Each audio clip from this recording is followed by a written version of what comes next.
1961, the Tar Heels chose a little-known assistant named Dean Smith to take over the program from Frank McGuire.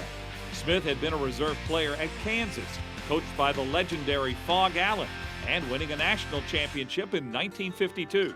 This is it. Let's go. Come on. Let's go. Allen was taught the game by the inventor of basketball, James Naismith, connecting Coach Smith's roots with the very birth of basketball. However, the decision to hire Smith was controversial at the time, even provoking a now infamous burning in effigy scene after a loss to Wake Forest that first season. When many a man would have buckled under such pressure, the backlash seemed to only inspire Dean Smith. He guided the Tar Heels to 3 straight NCAA Final Fours in the mid-60s. He was one of the first coaches in the South to offer a scholarship to an African-American athlete. Charles Scott would become the first black player for the Tar Heels.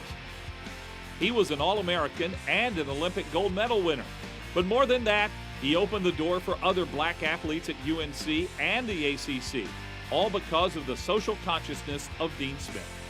Charlie's at the circle, up for the shot, and it's good! And the ball game is over. North Carolina has won 87-85. Charlie Scott pumped it in there for the victory at the last second to give the Tar Heels an 87-85 victory. Phenomenal Charlie Scott, the great Scott. In the 70s, the success of the Tar Heels continued.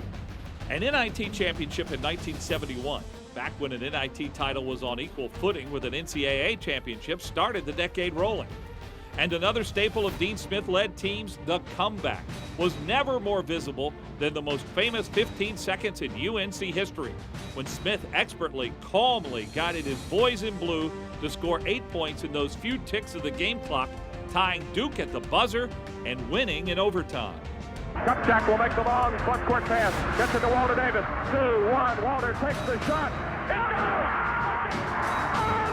Unbelievable! Smith's innovations were becoming mainstream by this time now. Not only various defensive sets, but more visible techniques such as the tired signal, holding a fist in the air to let the coach know you need a break. After scoring a basket, pointing to a teammate that passed the ball to honor their unselfishness. Huddling at the free throw line. And probably his most famous trademark style was the four corners offense.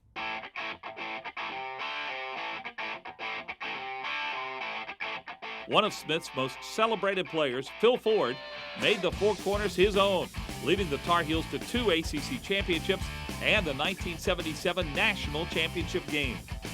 The four corners became so successful and despised by opponents at the same time, the shot clock was instituted in 1985 to speed up play, an ironic tribute to Smith and his famous offense. However, ask Ford for a lasting memory of Smith, and it's not a moment on the court, but back during a recruiting visit his future coach made.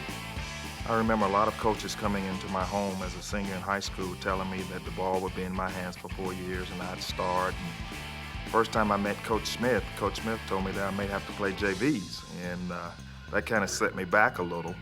But after speaking with my mom, she explained to me that if I came to Carolina and worked hard and maybe got a chance to start my junior or senior year, that Coach Smith wouldn't be out promising other high school All-Americans my starting position. So after he left, my dad's name is Phil Ford Sr. She looked at my dad and said, "Big Phil, wasn't that nice of North Carolina to send a dean down here to talk to little Phil?"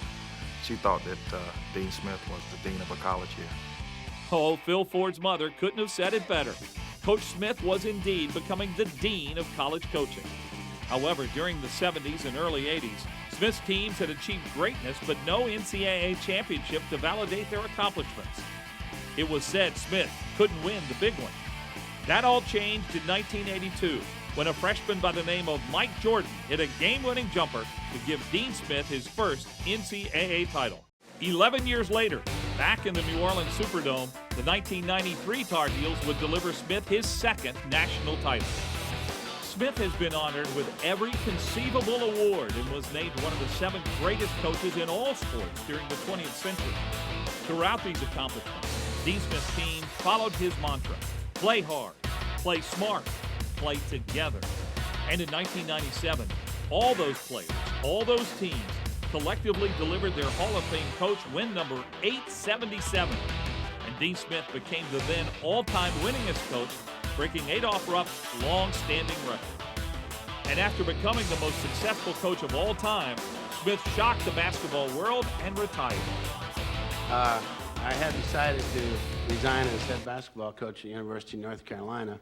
What loyalty I've had, any man, from my players over there, they're really special. That's all. Smith was as successful at the end of his career as he was at the beginning. But more important than those 879 wins was the way he won. More than 96% of his players graduated. His Carolina basketball program set an example to others that you could win on a national level while providing an education for athletes and obeying the rules. Want more? Just look up in the arena that bears his name to see more of his legacy. The famous jerseys in the rafters float above the Smith Center seats, a testament of success and accomplishment to the man those players simply call Coach. But to them all, he is much more than that. He's a second father to many of us, to me especially. My parents, coming from Wilmington, North Carolina, which is 3 hours away, basically turned me over to him, for him to educate me about life away from them. Coach Dean Smith's legend has presided over this storied program for 50 years. And just as he taught his players to point to their teammates in thanks for a good pass, we point to the dean of college basketball, a coach, a teacher, a friend. A half-century of excellence and influence like no other. Dean Edward Smith has set the standard in college athletics, a standard of achievement on and off the basketball court that will likely never be seen again.